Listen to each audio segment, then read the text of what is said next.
నగర పట్టణంలో petrol diesel gas ధరల పెంపు నిరసిస్తూ సిపిఎం నాయకులు రాస్తారోకో నిర్వహించారు. ఈ సందర్భంగా సిపిఎం పట్టణ కార్యదర్శి పల్లె వెంకటరెడ్డి మాట్లాడుతూ కేంద్రంలోని బీజేపీ ప్రభుత్వం చమురు కంపెనీలకు లాభం చేకూర్చేలా ప్రజలపై అధిక భారం మోపుతోందని విమర్శించారు. ఇంధన ధరలు పెరగడంతో నిత్యావసర వస్తువుల ధరలు కూడా పెరిగి సామాన్య ప్రజలు తీవ్ర ఇబ్బందులు ఎదుర్కొంటున్నారని పేర్కొన్నారు. పెంచిన ధరలను తగ్గించే వరకు ఆందోళనలు కొనసాగిస్తామని సిపిఎం నాయకులు హెచ్చరించారు.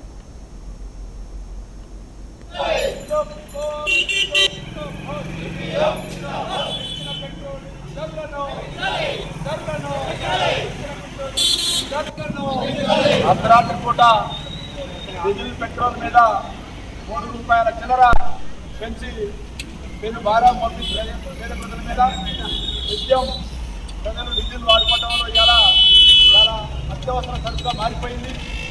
దాన్ని తగ్గడం అనేది దుర్మార్గమైన చర్య. మొన్ననే ఆయన హైదరాబాద్ వచ్చి 10 ఆంక్షలు పెట్టి 10 ఆంక్షలు ప్రజలు బతకాలని చెప్పి నిర్బంధంగా ఆయన ఇష్టానుసారంగా ఆయన ఒక వాయిస్ ఇచ్చిపోయిండు. ఆ వాయిస్ కంటే ప్రజలు పాటిస్తే చివరికి ప్రజలు బతికే పరిస్థితి లేకుండా, ప్రజలు జీవించే పరిస్థితి లేకుండా ఏర్పడది. అందుకని మోడీ ఈ 11 సంవత్సరాల చిల్లర కాలంలో ఆయన చేసే మతోన్మాద వైఖరి, ఆయన ఆర్ఎస్ఎస్ ముసుగులో ఈ దేశాన్ని ఏం చేయాలనేది ఆయన పిచ్చోడికి రాయితీలాగా పరిపాలన చేస్తూ ఉన్నాడు. ఆయన వైఖరి రోజు రోజుకి మారిపోతూ ఉన్నది. ఆయన అంతా ఒకే దేశం, ఒకే మతం, ఒకే కులం చూస్తూ ఉన్నాడు. అర్ధరాత్రి పూట డీజిల్ పెట్రోల్